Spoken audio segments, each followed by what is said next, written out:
জীবিকার তাগিদে পরবাসে রয়েছে প্রায় ১ কোটি প্রবাসী বাংলাদেশি। সংসারের সুখের আশায় প্রবাসীরা শত কষ্ট মাথা পেতে সহ্য করছে।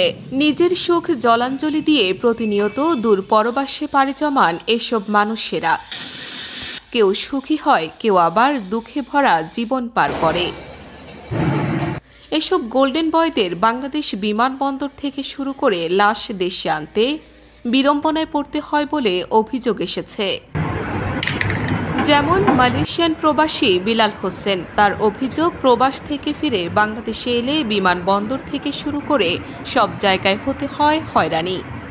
এছাড়াও দেশে আসার পর যথাযথ মূল্যায়ন পায় না তারা। সরকারের জন্য আমাদের প্রবাসীর ন্যায় ন্যায্য মূল্যটা যাতে আমরা পাই। আমরা প্রবাসীরা দেখেন অনেক জায়গায় অনেক সমস্যার সম্মুখীন হই, আমাদেরকে কেউ দেখতে পায় না। 10 বছর একজন বিদেশ করে গেলে, দেশে গেলে তার সঞ্চয় 1 টাকাও থাকে না। সো এইটা আমাদের কে দেখবে বলেন? আমাদের কোনো ব্যাংকে মানে লোনের জন্য গেলে আমাদের আমানত দিতে হয়, অনেক কিছু জামানত দিতে হবে, একজন সরকারি লোকের সাইন লাগবে। আমরা এত কিছু কেন খুঁজবো ভাই? আমরাই তো সরকার চালাচ্ছি, আমাদের টাকাই তো বাংলাদেশ চলে। আমরা কেন জামানত দিতে যাব?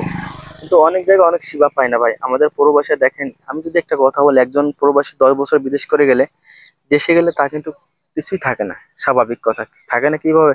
আজকে আমার কথাই যদি বলি, আমি যদি বড় হই ফ্যামিলির থেকে সবার বড়, আমি দেশে বাইরে আসছে প্রবাসে, আমি তো বড়, আমার তো ছোট ভাই বোনরা আছে, আমার তো তাদের তো মানুষ করতে হবে, তাই না? এদের তো বাপ নাই, মানুষ করতে হবে। আমি সঞ্চয় করব কিভাবে ভাই?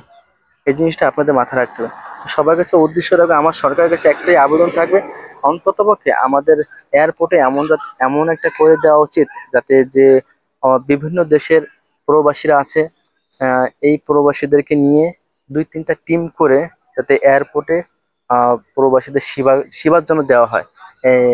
এই জিনিসটা আমি আবেদন রাখবো আমার সরকারের কাছে। তারপর দ্বিতীয় কথা হচ্ছে, আমরা যে সেবাটা পাই, আসলে এই সেবাটা কখনোই পাই না, এটা আপনারা সবাই জানেন। বিলাল হোসেনের মতো আরও অনেক প্রবাসী রয়েছে যারা এমন পরিস্থিতির শিকার হয়েছে।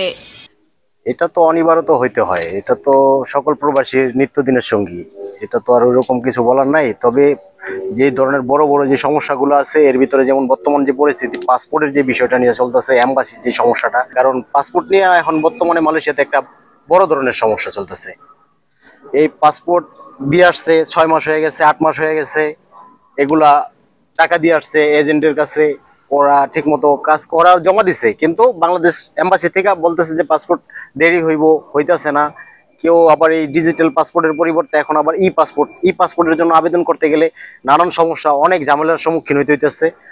তো এই আর কি, আসলে তো সমস্যার কথা বললে তো শেষ নাই। তবে এই জিনিসগুলা যদি বাংলাদেশ সরকার এখন একটু নজর দেয়, তাহলে আমাদের জন্য অনেক ভালো হয়। আর আমরা যে প্রবাসে এয়ারপোর্টে যাই, বাংলাদেশ এয়ারপোর্টে গেলে আমরা অনেক কষ্ট করতে হয়, কারণ বাইরের এয়ারপোর্টে আমরা অনেক সম্মান দেয়, অনেক দ্রুত কাজ চলে। ঠিক আছে, যে কোনো কাজ বিষয় আপনি যে কোনো এয়ারপোর্টে মাল নিতে অনেক দ্রুত কাম চলে, কিন্তু আমাদের দেশে আমাদের সম্মান দেয় না। আমাদের দেশে আমরা গিয়া ঘন্টার পর ঘন্টা বইয়া থাকতে, অপেক্ষা লাইনে দাঁড়াইতে হয়। ঠিক আছে, মালয়েশিয়া হাই কমিশনে আমি অনেকবার এই কষ্ট করে আমি পাসপোর্ট বানাইতে গেছি। আমি 3বার পাসপোর্ট বানাইতে গেছি, 2বার আমি পাসপোর্ট পাই না। কারণ হইলো আজকে না কালকে আমার ভিসা আছে 4 মাস, আমি পাসপোর্ট বানাইতাম দিছি আরো 8 মাস আগে।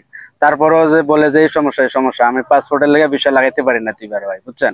এসব অভিযোগের প্রেক্ষিতে প্রবাসীদের স্বার্থে দ্রুততম সময়ে পদক্ষেপ নেওয়া জরুরি বলে মনে করেন দেশের সাধারণ মানুষ।